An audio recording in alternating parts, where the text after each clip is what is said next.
اس بیماری پر قابو پانے سے قاصر ہیں، وہ اپنے تمام تر وسائل کو بروئے کار لاتے ہوئے اس پر جو ہے قابو پانا چاہتے ہیں، لیکن وہ اس پر قابو نہیں پا سکے اور تاحال اس کا ابھی تک علاج بھی دریافت نہیں ہو سکا۔ میں نے کوشش کی ہے کہ میں دریا کو کوزے میں بند کروں۔ یہ میں نے آپ کو بتایا ہے کہ یہ جو مضمون ہے یہ ایک ایسا مضمون تھا جس پر جتنی بھی تحقیق کی جائے اتنی ہی کم ہے، اور کرنٹ افیئرز جو ہوتا ہے، جو کہ حالات حاضرہ پر مشتمل کوئی مضمون لکھنا ہوتا ہے، تو اس کو تحقیق کر کے لکھا جاتا ہے۔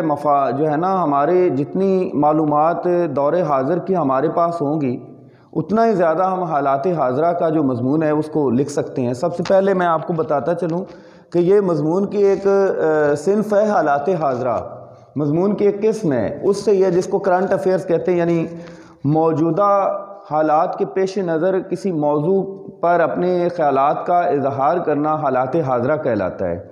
تو مضمون جو موضوع تھا وہ بڑا وسیع تھا، اور اس وسیع موضوع کو میں نے چند الفاظ کے ذریعے محدود کرنے کی کوشش کی ہے، اور یہ کوشش کی ہے کہ یہ جامع اور مختصر بنا کر آپ کی خدمت میں پیش کر سکوں، اور اس طرح آپ کا جو امتحانی نقطہ نظر آپ کی معلومات میں زیادہ سے زیادہ اضافہ کر سکوں، تاکہ آپ ایک بہترین جو ہے مضمون لکھ سکیں۔ تو آغاز کرتے ہیں کہ کرونا وائرس کیا ہے، اور کرونا وائرس کی وبا نے انسانی زندگی پر کیا اثرات مرتب کیے ہیں، اور اس کو ہم کس نظر سے دیکھتے ہیں۔ تحقیقی جائزے جو میں نے دیکھے ہیں وہاں پر میں نے اس مضمون کا جو انتخاب ہے یا اس کا جو موضوع میں نے رکھا ہے وہ ہے کرونا وائرس وبا یا حیاتیاتی ہتھیار۔ بایولوجیکل ویپنز آپ نے نام سنا ہوگا،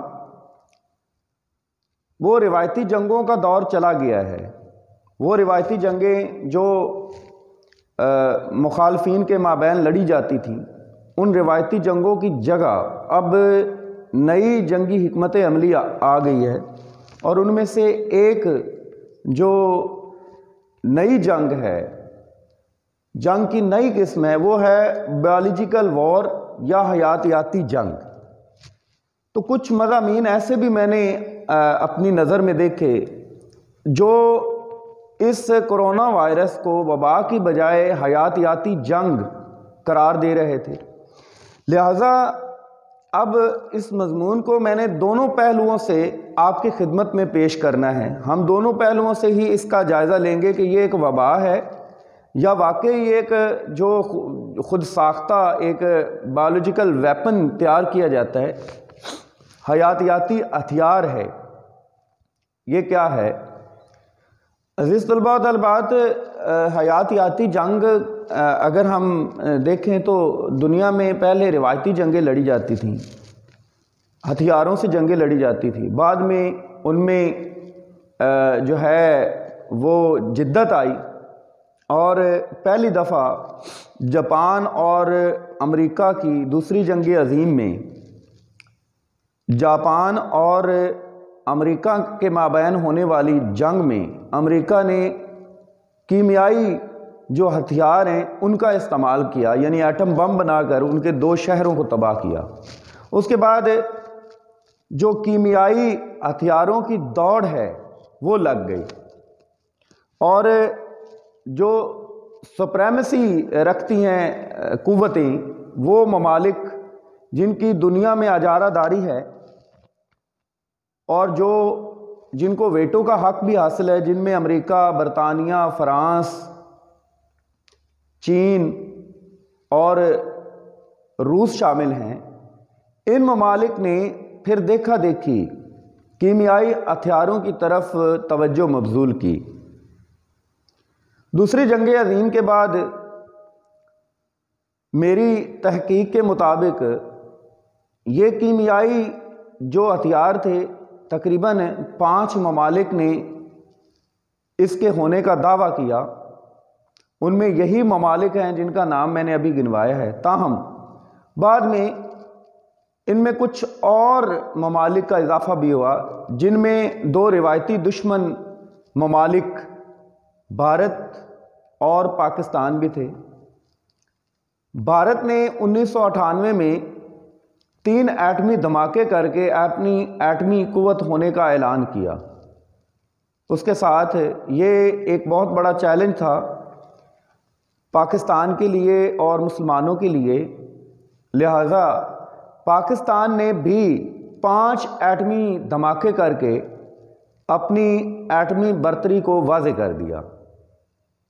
اس کے بعد کئی اور ممالک بھی خفیہ طور پر ایٹمی ہتھیار کے حصول میں جت گئے اور ایٹمی توانائی حاصل کرنے کی کوشش میں لگ گئے، جن میں ایران بھی آتا ہے، اسرائیل بھی ہے، اس کے ساتھ ساتھ کئی اور ممالک بھی شامل ہیں۔ تو اس وقت ایک جو ہے تحقیق کے مطابق اعلانیہ طور پر تو 8 ممالک ہیں جنہوں نے ایٹمی طاقت ہونے کا اعتراف کیا ہوا ہے، لیکن کچھ ایسے ممالک اور بھی ہیں جو ایٹمی قوت حاصل کر چکے ہیں، لیکن انہوں نے ابھی تک اعلان نہیں کیا۔ عزیز طلباء و طالبات، اب ایٹمی ہتھیاروں کی دوڑ کے بعد ایک نئی جنگ کا آغاز ہو چکا ہے، جس کو بایولوجیکل وار یا حیاتیاتی جنگ کا نام دیا گیا ہے۔ یہ کیا ہوتی ہے؟ یہ وائرسز کے ذریعے لڑی جاتی ہے۔ اس کا آغاز بھی میں آپ کو بتا دیتا ہوں، اس کا آغاز بھی امریکہ نے ہی کیا، اور امریکہ نے سب سے پہلے اپنے جو وہاں کے باشندے تھے وہاں پر اس کا استعمال کیا۔ اور چیچک، آپ نے ایک نام سنا ہوگا، یہ وائرس بہت عام ہوا تھا، جس کی وجہ سے چہرے پر بدنما داغ بھی بن جاتے تھے، اور بعض اوقات یہ اتنا مہلک ہوتا تھا کہ انسان تڑپ تڑپ کر اس کی موت واقع ہو جاتی تھی۔ اس کا آغاز بھی امریکہ سے ہوا، پھر برطانیہ کے بعد فرانس، انہوں نے اپنی جو ہے نا بایولوجیکل لیبارٹریز وہ قائم کرنا شروع کر دیں۔ اس کے بعد چائنا، جو کہ ابھرتی ہوئی معیشت کے طور پر سامنے آ رہا ہے اور دنیا کی اجارہ دار جو ممالک ہیں ان میں اپنا نام شامل کرا رہا ہے، اس نے بھی بایولوجیکل جو لیبارٹری ہے اس کا ووہان میں اس کو قائم کیا۔ اور یہ میں آپ کو ایک بڑی پتے کی بات بتا رہا ہوں کہ اس لیبارٹری کو ہر ملک کو یہ اجازت حاصل ہے، وائرس پر تحقیق کی جاتی ہے اور کچھ خود ساختہ وائرس بنائے جاتے ہیں۔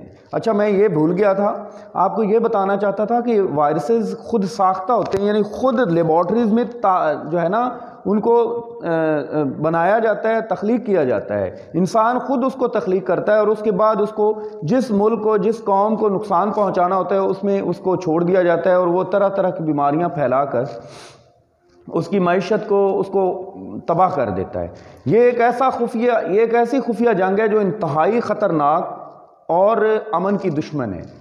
اور آج اس حیاتیاتی جو بایولوجیکل ویپنز ہیں ان کو حاصل کرنے والے ممالک میں بھی امریکہ، برطانیہ، اسرائیل، بھارت اور اس کے ساتھ ساتھ جو ہے چائنا بھی شامل ہو چکا ہے۔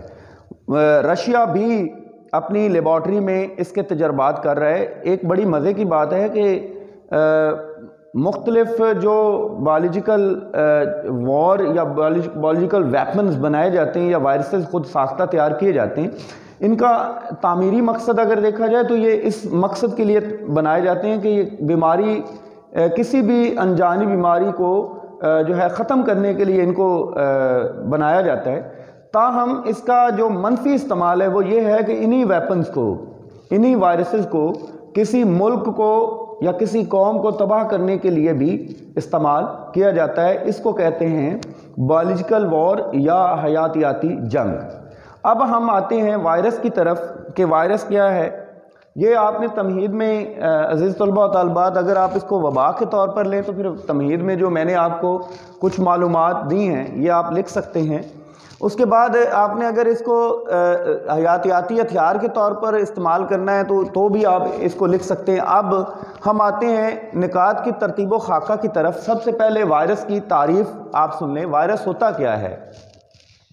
وائرس ایک لاطینی اور بعد ازاں یونانی لفظ کا ماخذ ہے اور اس کا لغوی معنی ہے زہر، پوائزن، لیکن اس کو اصطلاحی معنوں میں یا سائنٹیفک معنوں میں اگر استعمال کیا جائے تو یہ ایک مجبر خردبینی طفیلی ذرہ ہے جسے زندہ رہنے کے لیے کسی جاندار خلیہ کی ضرورت پڑتی ہے۔ مجبر عزیز طلباء و طالبات کیا ہوتا ہے؟ مجبر کا مطلب ہوتا ہے لازمی، یعنی ایسا طفیلی ذرہ، طفیلی دوسروں پر دوسروں سے زندگی حاصل کرنے والا یا دوسروں کا جو رہین منت ہوتا ہے اس کو طفیلی کہتے ہیں۔ یہ سائنٹیفک ٹرمز ہے جو میں نے اردو میں لکھ دی ہیں۔ اسے جاندار یہ کیا کرتا ہے؟ یہ کسی بھی جاندار میں انفیکشن پیدا کرتا ہے۔ یہ آزاد زندگی نہیں گزار سکتا، لہذا اسے کسی ہوسٹ یا میزبان کی ضرورت پڑتی ہے اور یہ کسی بھی دوسرے جاندار کا ڈی این اے یا آر این اے استعمال کر کے اپنی تکرار کو برقرار رکھتا ہے۔ عزیز طلباء و طالبات یہ تو تھی وائرس کی جو ہے کیا کہتے ہیں تعریف۔ اب ہم آتے ہیں وائرس کی جماعت بندی کی طرف۔ وائرس کی جماعت بندی بھی کی جاتی ہے اور وائرس کی جماعت بندی اس کے میزبان جاندار کی بنیاد پر کی جاتی ہے۔ جیسے حیوانی وائرس ہے۔ حیوانی وائرس وہ وائرس جو حیوانات میں پائے جاتے ہیں اور حیوانات میں مختلف بیماریوں کا باعث بنتے ہیں۔ اسی طرح جراثیمی وائرس وہ وائرس جو جراثیموں کو اثر انداز کرتے ہیں یا جراثیموں پر اثر انداز ہوتے ہیں، ان کو جراثیمی وائرس کہا جاتا ہے۔ نباتی وائرس وہ وائرس جو نباتات پر اثر انداز ہوتے ہیں اور جو ہے نباتات کو نقصان پہنچاتے ہیں، نباتات کی بقا کے لیے پرخطر ہیں، ان کو نباتی وائرس کہا جاتا ہے۔ حیاتیاتی وائرس، یہ حیاتیاتی وائرس یہ میں نے ابھی آپ کو بتایا یہ دراصل خود ساختہ وائرسز ہوتے ہیں۔ ان وائرسز کو لیبارٹریز میں خود تیار کیا جاتا ہے۔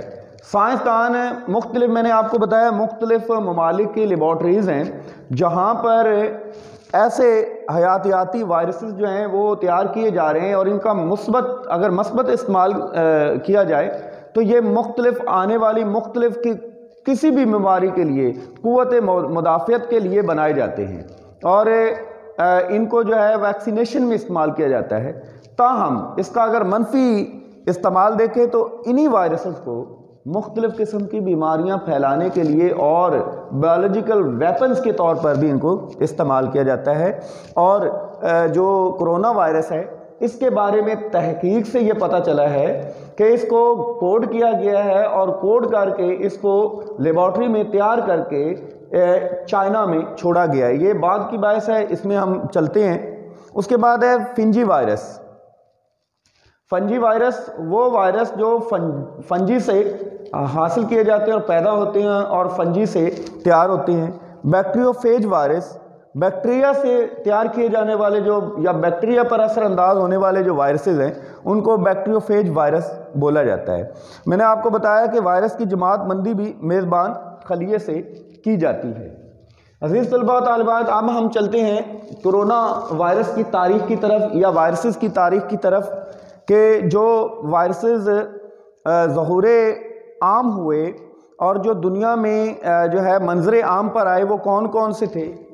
تو ان میں 1930 میں ایک وائرس دریافت ہوا تھا جو مرغیوں میں پایا گیا اور مرغیاں جو ہے وہ کئی مرغیاں جو ہیں اس وائرس سے ہلاک ہوئی۔ اس کے بعد 1940 میں ایک وائرس جو ہے وہ چوہوں میں دریافت ہوا، اور یہ آپ نے طاعون بیماری سنی ہوگی، یہ طاعون بیماری اسی وائرس سے پھیلی تھی۔ اس کے بعد ہے جی 1960 میں ایک وائرس انسانوں میں پایا گیا، اور جب اس کی تشخیص ہوئی تو اس کو کرونا وائرس کا نام دیا گیا۔ عزیز طلباء و طالبات، 1960 سے لے کر 2019 تک جو وائرسز ایجاد ہوئے، سائنسدانوں نے جو دریافت کیے، وہ کون کون سے ہیں، ان کے سائنٹیفک نام بھی میں نے لکھ دیے ہیں۔ 1960 میں ایک وائرس دریافت ہوا تھا جو کہ انسانوں میں پایا گیا تھا، اور اس وائرس سے کئی ہلاکتیں ہوئیں، اور یہ بھی عالمی وبا پھیلانے کا باعث بنا۔ اس وائرس کو کرونا OC43 اور 229E کا نام دیا گیا۔ اس کے بعد 2003 میں ایک اور وائرس منظر عام پر آیا جس نے عالمی وبا کی صورت اختیار کی، اور اس وائرس کو سائنسدانوں نے کووڈ سارس کا نام دیا۔ کووڈ سارس نے بھی عالمی سطح پر تباہی پھیلائی۔ اس کے بعد 2005 میں پھر ایک وائرس منظر عام پر آیا۔ سائنسدانوں نے اس کو جو سائنٹیفک نام دیا وہ ہے HKU1۔ اس کے بعد 2012 میں پھر ایک وائرس منظر عام پر آیا جس کو کووڈ مرس کا نام دیا گیا، کووڈ MERS، کووڈ مرس۔ یہ 1960 سے لے کر 2012 تک جتنے بھی وائرسز دریافت ہوئے یا جو وائرسز پیدا ہوئے، انہوں نے محدود سطح پر تباہی پھیلائی، اور سائنسدانوں نے تجربات سے ان کی ویکسینیشن کر کے ان کو کنٹرول میں لے لیا، ان پر قابو پا لیا۔ اس کے بعد 2019 میں ایک اور وائرس انہی کی اقسام میں سے، انہی کی جاتی میں سے جو ہے ایک اور وائرس جو ہے وہ دریافت ہوا جس کو نوول کووڈ-19 کا نام دیا گیا۔ کو سے مراد ہے کرونا، VI سے مراد ہے وائرس، اور D سے مراد ڈیزیز یعنی بیماری۔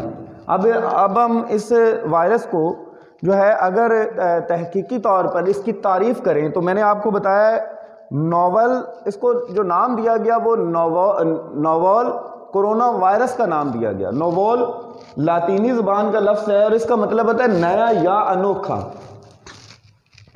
یہ جو 1960 سے 2012 تک وائرسز آئے تھے، یہ سارے کے سارے ایک وائرس جو تھا، یعنی جو 1960 میں پیدا ہوا یا 1960 میں دریافت کیا گیا، 2003 میں سارس جو وائرس ہوا اس کی اور اس کی علامات دونوں کی ایک جیسی تھی، اور دونوں میں ایک ہی کوڈ یا کوڈ کا تھوڑا بہت فرق تھا، اس وجہ سے اس کو کنٹرول کر لیا گیا۔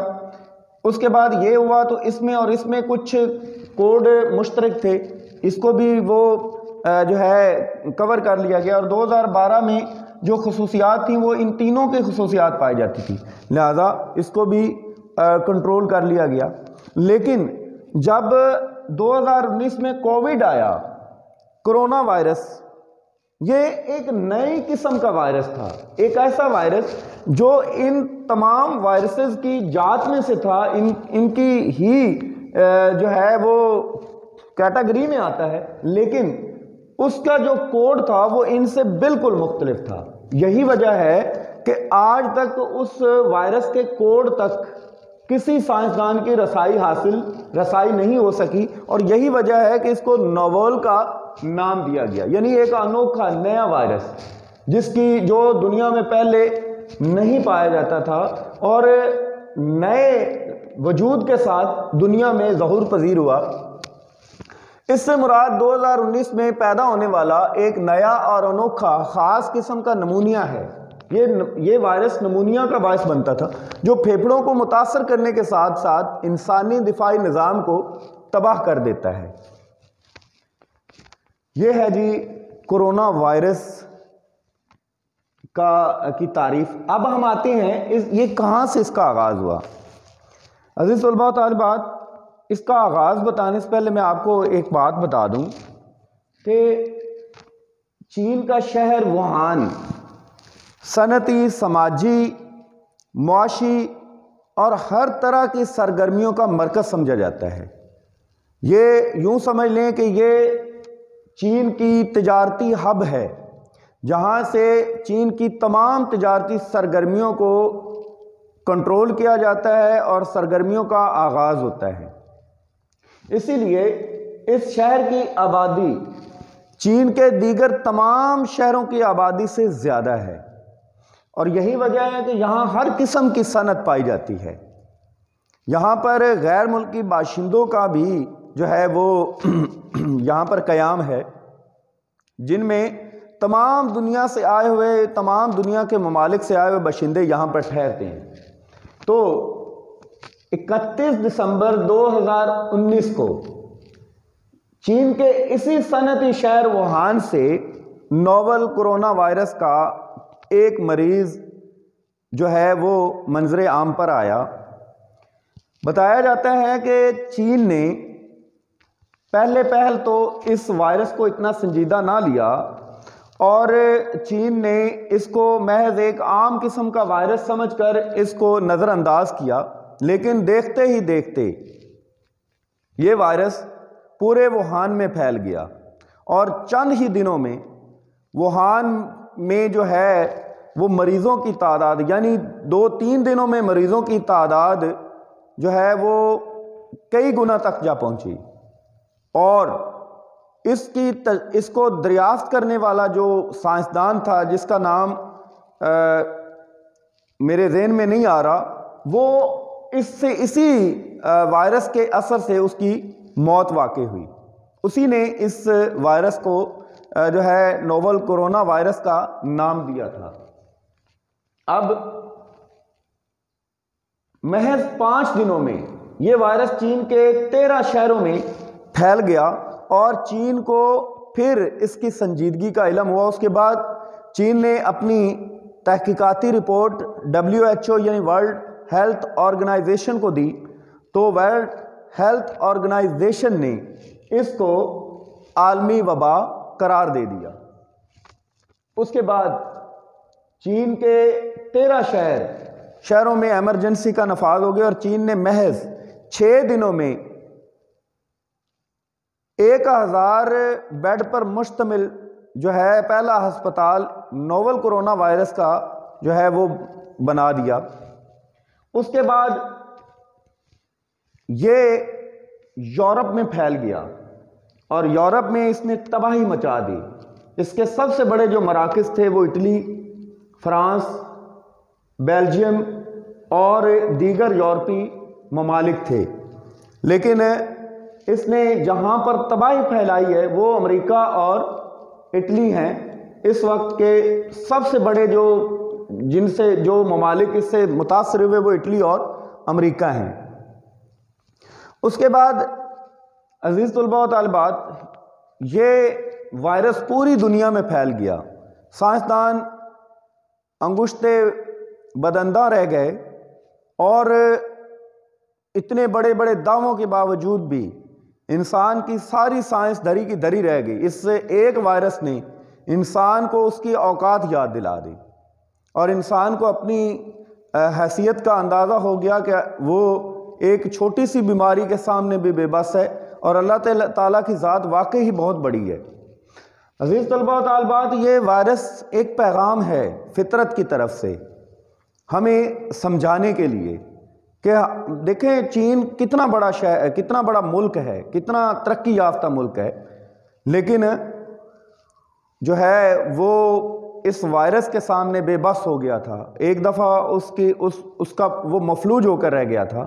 تاہم چین ہی وہ پہلا ملک تھا جس نے اس وائرس سے نجات حاصل کی، اور اب چین کی جو سرگرمیاں ہیں وہ پوری طرح سے بحال ہو چکی ہیں۔ گو کہ وائرس جو ہے وہ اب بھی موجود ہے، لیکن اب چین مکمل طور پر اس وائرس کو ناکام بنانے میں خود کفیل ہو چکا ہے۔ عزیز طلباء و طالبات، اس کا آغاز کیوں، کیسے، چین ہی کیوں اس کا نقطہ آغاز بنا؟ تو اس میں مختلف قیاس آرائیاں کی گئیں۔ ان قیاس آرائیوں میں یہ بھی بتایا گیا کہ ووہان جو شہر ہے، یہاں پر فوڈ کی ایک بہت بڑی مارکیٹ ہے، جہاں پر مختلف جانوروں کا گوشت مردہ اور زندہ بیچا اور فروخت کیا جاتا ہے، حاصل کیا جاتا ہے۔ تو پہلے اس کا جو ہے نا قیاس آرائی کی گئی کہ جو ہے چین کے باشندے وہ زیادہ تر چمگادڑ اور مختلف حرام گوشت کھاتے ہیں، لہذا اس وائرس کو اس حرام گوشت سے منسوب کر کے اس کا جو ہے پروپیگنڈا کیا گیا۔ تاہم بعد میں ایک مزید انکشافات ہوتے گئے، بعد کی جو رپورٹیں آئیں وہ ہوش ربا تھیں، بڑی عجیب اور دلچسپ۔ ان رپورٹوں کو مد نظر رکھتے ہوئے سب سے پہلے ہمیں یہ دیکھنا ہوگا کہ چین کو کیوں جو ہے اس وائرس کے پھیلاؤ کا باعث بنایا گیا۔ عزیز طلباء و طالبات، اس وقت دنیا کی سپریمیسی میں امریکہ اجارہ دار ہے اور وہ واحد اور یکتا ملک ہے جس نے پوری دنیا کے نظام کو سنبھالا ہوا ہے اور دنیا کا ٹھیکیدار بنا ہوا ہے۔ اسی لیے عالمی جو خریداری ہے وہ ڈالر میں ہوتی ہے۔ یہ واضح رہے کہ جو ملک بھی سپریمیسی میں ہوگا اسی کی کرنسی میں تجارت ہوگی۔ یہی وجہ ہے کہ آج تک امریکہ خسارے میں نہیں گیا اور اس کی معیشت جو ہے وہ کبھی بھی زوال کا شکار نہیں ہوئی، کیونکہ جو عالمی تجارت ہے وہ ڈالر میں کی جاتی ہے اور اس کا فائدہ امریکہ کو براہ راست ہوتا ہے۔ زر مبادلہ کی صورت میں اتنی آمدنی اس کو حاصل ہو جاتی ہے کہ اس کے اپنے جو وسائل ہیں ان کو استعمال نہ بھی کرے تو یہ اپنی معیشت میں خود کفیل ہے۔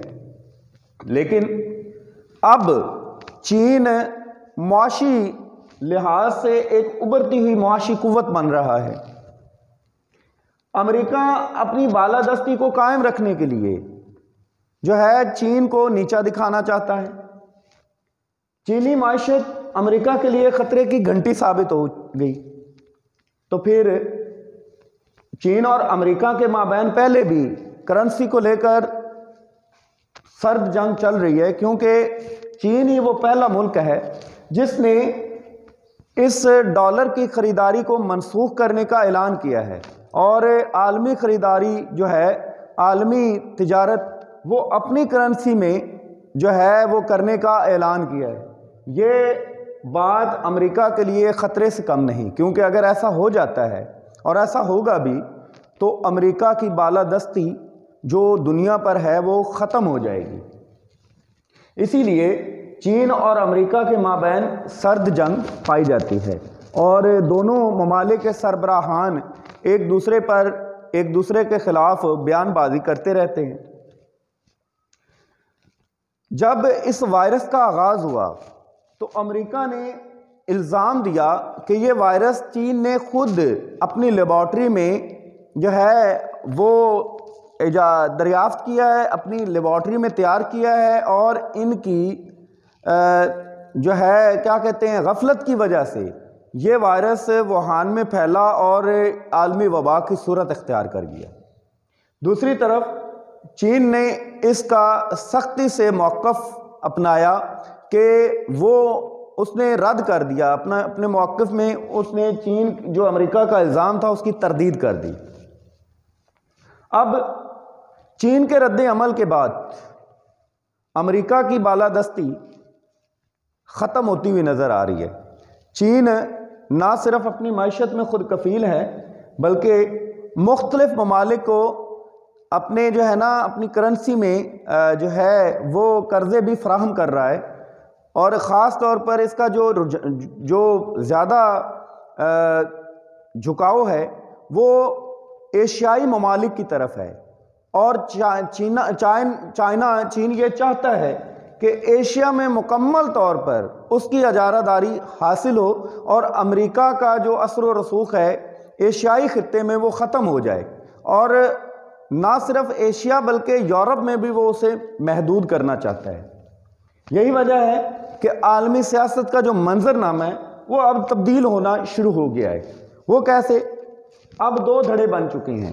ایک جو عالمی سیاست ہے اس میں کچھ ممالک چین کے حامی بن چکے ہیں، جبکہ کچھ روایتی جو اس کے دوست تھے امریکہ کے، وہ ابھی تک امریکہ کے حمایتی ہی ہیں۔ اب اس منظر نامے کو دیکھتے ہوئے اب اگر ایشیا کی بات کی جائے تو وہاں پر روس اور چین، یہ دو ایسے ممالک ہیں۔ روس بھی سپر پاور رہ چکا ہے، لیکن 1986 کی جنگ کے بعد روس کی جو ریاست تھی اس کے کئی ٹکڑے ہو گئے اور کئی آزاد ریاستیں وجود میں آئیں۔ اس کے بعد روس بھی اپنی اس جو ہے زوال کا جو الزام ہے وہ امریکہ کو دیتا ہے، کیونکہ امریکہ کی جو CIA تھی وہ اس کے پیچھے تھی۔ لہذا اب رشیا جو ہے وہ امریکہ کا جانبدار بن چکا ہے اور چین کا جانبدار بن چکا ہے۔ چین اور روس دونوں مل کر جو ہے وہ ایشیائی خطے میں امریکہ کو نکالنا چاہتے ہیں۔ اسی لیے دنیا میں جنگ کے خطرات منڈلاتے ہوئے نظر آ رہے ہیں۔ اب یہ جنگ دو طرح سے ہو سکتی ہے، کیمیائی جنگ اور حیاتیاتی جنگ۔ میں نے مضمون کے شروع میں آپ کو عزیز طلباء و طالبات بتا دیا تھا کہ کیمیائی جنگ اب روایتی جنگ بن چکی ہے، اب جدت آ چکی ہے جنگوں میں بھی۔ گوریلا جنگ اور حیاتیاتی جنگ، کوڈ وار اور ایک اور جنریشن وار، 5th جنریشن وار، پراکسی وار، یہ جنگوں کی نئی نئی جدتیں وجود میں آ رہی ہیں۔ لیکن ان میں سب سے جو خطرناک جنگ ہے وہ یہ جنگ ہے، جو ایسا خفیہ ہتھیار ہے جو چل جاتا ہے لیکن دشمن کو پتہ نہیں چلتا، اور دشمن کا اتنا ناقابل تلافی نقصان کرتا ہے کہ جس کا اندازہ بھی نہیں ہو سکتا، اور اس کا اندازہ اس وائرس کے پھیلاؤ سے ہمیں ہو چکا ہے۔ اب بھی عالمی مبصرین میں سے کچھ مبصرین اس بات کا بار بار تنبیہ کر رہے ہیں کہ ابھی یہ آغاز ہے، ابھی اس سے بھی زیادہ خطرناک وائرسز جو ہیں وہ دنیا میں آنے ہیں۔ عزیز طلباء و طالبات، اگر عالمی منظر نامے پر میں بولنا شروع کر دوں تو یہ ایک ایسا موضوع ہے جس پر میں جتنا بھی بولوں گا وہ کم ہے۔ تاہم ہم اپنے موضوع کی طرف واپس لوٹتے ہیں۔ حیاتیاتی دنیا اب حیاتیاتی جنگ کی لپیٹ میں ہے، اور آج دنیا کے جو اجارہ دار ممالک ہیں وہ اس حیاتیاتی جنگ کو شروع کرنا چاہتے ہیں، اور اس کا آغاز ہو بھی چکا ہے۔ تاہم اب دیکھ لیں کہ 2019 میں دسمبر میں 31 دسمبر کو پھیلنے والا وائرس 2020 میں ایک دوسری لہر کے ساتھ پھر نمودار ہو چکا ہے، اور سائنسدانوں کی تحقیق کے مطابق جو دوسری لہر آئی ہے وہ پہلی لہر سے زیادہ خطرناک اور سنگین ہو سکتی ہے۔ اس وقت تک اس وائرس سے، کرونا وائرس سے، تقریباً 6 کروڑ سے زائد افراد متاثر ہو چکے ہیں، جن میں سے تقریباً جو ہے وہ 2 کروڑ لوگ جو ہیں وہ لقمہ اجل بن چکے ہیں۔ عزیز طلباء طالبات، اب اس وائرس کے جو معاشی نقصانات ہیں ہم ان پر بھی بات کر لیتے ہیں۔ اس کے معاشی نقصانات یہ ہوئے کہ معیشت کا پہیہ جام ہوا، خاص طور پر ترقی پذیر ممالک جو پہلے ہی جو ہے معاشی وسائل کی کمی کا شکار تھے، اس کے ساتھ ساتھ جو ترقی یافتہ ممالک ہیں وہ بھی کساد بازاری کا شکار ہو چکے ہیں۔ انٹرنیشنل مارکیٹ، جو انٹرنیشنل اسٹاک ایکسچینج ہے، اس میں مندی کا رجحان ہے، اور وہ کساد بازاری کے جو اشارے ہیں وہ دے رہی ہے۔ صنعتوں کا پہیہ جام ہو چکا ہے، اور بے روزگاری حد سے زیادہ 2019 کی اس وبا نے بے روزگاری کو جنم دیا، جس سے دنیا میں ایک اور جو ہے خطرہ منڈلا رہا ہے، اور وہ ہے جو ہے جنگ کا، امن و امان کی تباہی کا۔ تو اسی طرح معاشرے پر اس کے اثرات کیا ہوئے؟ معاشرے پر اس کے اثرات یہ ہوئے کہ سماجی فاصلے بڑھے، دنیا لوگ جو ہیں وہ گھروں میں محصور ہو کر رہ گئے. گھروں میں محصور ہو کر رہنے سے اس وبا کے خوف کے باعث جو الیکٹرانک میڈیا ہے، کچھ یہ وبا تھی، کچھ ہمارے جو میڈیا ہے اس کا دور بھی، اس کا جو رہا ہے کردار رہا ہے، وہ بھی کوئی اتنا اچھا نہیں رہا، اتنا اہم نہیں رہا. میڈیا کسی بھی مسئلے کو سنگین بھی بنا سکتا ہے اور اس کو جو ہے وہ سنگین نہیں بھی بنا سکتا، اس کو ہلکا بھی بنا سکتا ہے.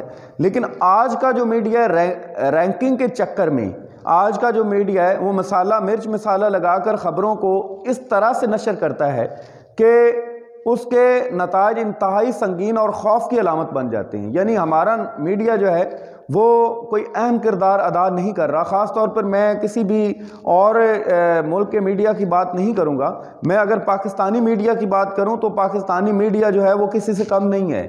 وہ اس طرح کی جو مرچ مسالہ لگانے میں مشہور ہے اور جھوٹی خبریں دینے میں یہ اتنا اہم ہے کہ آپ اس کا اندازہ نہیں کر سکتے. خاص طور پر اینٹی اسٹیٹ جو بیانیہ ہے اس پر یہ میڈیا چل رہا ہے، اور اس میں یہی وجہ ہے کہ اس نے اس طرح سے اس وبا کو عام کیا. جب یہ شروع ہوئی تو اس کو خوف کا ایک ایسا دور چلا کہ لوگ نفسیاتی دباؤ کا شکار ہو گئے، جس سے نفسیاتی مسائل پیدا ہوئے، خودکشی کا رجحان بھی بڑھا اور انسان تنہائی کا شکار ہو گیا. تعلیم پر اس کے اگر اثرات کا جائزہ لیں تو تعلیمی ادارے بند کر دیے گئے، آج بھی اب بھی بند ہیں، جس سے طلباء کے مسائل میں اضافہ ہوا. طلباء کے مسائل میں اس طرح سے اضافہ ہوا کہ وہ طلباء جو محنتی تھے، جو اپنی محنت کے بل بوتے پر نمبر حاصل کرتے تھے، اب وہ بیچارے جو ہیں وہ محنت کر کے بھی دوسرے طلباء کی صف میں آ چکے ہیں. اسی طرح آن لائن کلاسز کا ایک نیا آغاز ہوا، تو اس کے بھی اپنے مسائل ہیں جو وقت کے ساتھ ساتھ رونما ہو رہے ہیں. پرائیویٹ اساتذہ جو تھے، خاص طور پر بہت سارے اسکول اور کالج جو چھوٹے تھے، ہمارا چونکہ جو ملک ہے پاکستان، اس میں جو ہے تعلیمی ڈھانچہ ویسے ہی اتنا استوار نہیں ہے، اتنا مضبوط نہیں ہے، اور خاص طور پر جو چھوٹے پرائیویٹ اسکولز تھے یا کالجز تھے، ان کو اس مسئلے کی وجہ سے بہت زیادہ دباؤ کا شکار ہونا پڑا، سنگین صورتحال سے دوچار ہونا پڑا، جس سے بہت سارے پرائیویٹ اساتذہ جو ہیں وہ بے روزگار ہو گئے اور ان کی کثیر تعداد جو ہے وہ غربت کی چکی میں پسنے لگی. جبکہ پرائیویٹ اساتذہ کے حالات پہلے بھی کچھ اچھے نہیں ہیں پاکستان میں. تعلیمی ڈھانچے کی تباہی جو ہے یہ مسئلہ بن چکا ہے. عزیز طلباء و طالبات، اب ہم آتے ہیں اس کی علامات کون کون سی تھیں. بخار، کھانسی، سانس لینے میں دشواری، اسہال یعنی پیچش، سخت نمونیا. بیماری کی شدت میں سخت نمونیا جو سانس میں دشواری کا باعث بنتا ہے اور یہی انسان کی موت کا باعث بنتا ہے. احتیاطی تدابیر میں سب سے زیادہ سماجی فاصلے کو اپنایا جاتا ہے، ماسک کا استعمال عام کیا گیا، ہاتھوں کو بار بار دھونے کا، سینیٹائزر کا استعمال اور جراثیم کش ادویات کا چھڑکاؤ جو ہے وہ اس کی احتیاطی تدابیر ہیں. جبکہ اس کا علاج ابھی تک دریافت نہیں ہو سکا. تاہم اب کچھ خوش آئند خبریں جو ہیں وہ موصول ہو رہی ہیں کہ کچھ ممالک نے ویکسینیشن پر باقاعدہ جو ہے ٹرائل شروع کر دیے ہیں، اور کچھ ممالک میں خبر ہے کہ ویکسینیشن شروع بھی ہو گئی ہے. لیکن اس کے کیا اثرات نکلتے ہیں اور کیا اس کے نتائج برآمد ہوتے ہیں وہ ابھی تک ہم نہیں کہہ سکتے. لیکن یہ ہے کہ 2021 کے اوائل تک امکان ہے کہ کوئی نہ کوئی دوا جو ہے وہ بن جائے گی. اس سارے جو مضمون ہے اس کا لب لباب کیا ہے؟ اگر ہم اس کو وبا سمجھیں تو بھی، اور اگر ہم اس کو حیاتیاتی ہتھیار سمجھیں تو بھی، دونوں صورتوں میں انسان کا مستقبل تاریک دکھائی دے رہا ہے. خدا نخواستہ خاکم بدہن اگر اس طرح کو کوئی اور وائرس اس سے بھی خطرناک، جیسا کہ تجزیے کیے جا رہے ہیں، خاص طور پر میں ایک نام لوں گا، ان کا انٹرویو بھی آیا ہے، بل گیٹس نے یہ دعویٰ کیا ہے کہ یہ ایک ٹرائل ہے، اس سے بھی بڑا ایک خطرہ انسانیت کو لاحق ہو سکتا ہے، اور اس سے بھی زیادہ خطرناک وائرسز جو ہیں وہ دنیا پر اٹیک کر سکتے ہیں۔ تو یہ ایک اور کسی اور پہلو کی طرف بھی اشارہ کر رہے ہیں یہ چیزیں۔ تو بہرحال دونوں صورتوں میں انسان کا مستقبل جو ہے وہ تاریک ہے، اور اگر بایولوجیکل ویپنز یا خود ساختہ وائرس انسان بنا رہا ہے تو وہ اپنی بقا کا خود قاتل ہے، وہ خود اپنی بقا کو خطرے میں ڈال رہا ہے۔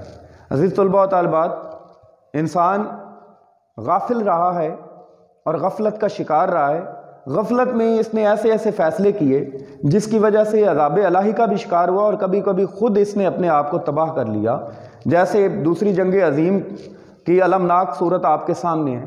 تو اللہ تعالیٰ سے دعا ہے کہ اللہ تعالیٰ اگر ایسی وبائیں ہیں تو ہمیں ایسی وباؤں سے محفوظ رکھے، ہمارے اور نسل انسانی کی بقا کو قائم رکھے، اور اللہ تعالیٰ ہمیں ہدایت عطا فرمائے تاکہ ہم جو ہے نا وہ عذاب الہی کا شکار نہ ہوں۔ وما علینا الا البلاغ المبین۔ عزیز طلباء و طالبات، آپ کو یہ لیکچر بے حد پسند آیا ہوگا، دعاؤں میں مجھے یاد رکھیے گا۔ میں نے آپ کو پہلے بتایا ہے کہ لیکچر کی طوالت بہت زیادہ تھی، لیکن میں نے اس کو مختصر الفاظ میں اور جامع الفاظ میں آپ کے سامنے بیان کر دیا ہے۔ کمنٹ ضرور دیجیے گا، اور اگر آپ نے سبسکرائب نہیں کیا چینل تو سبسکرائب ضرور کیجیے گا۔ وما علینا الا البلاغ المبین۔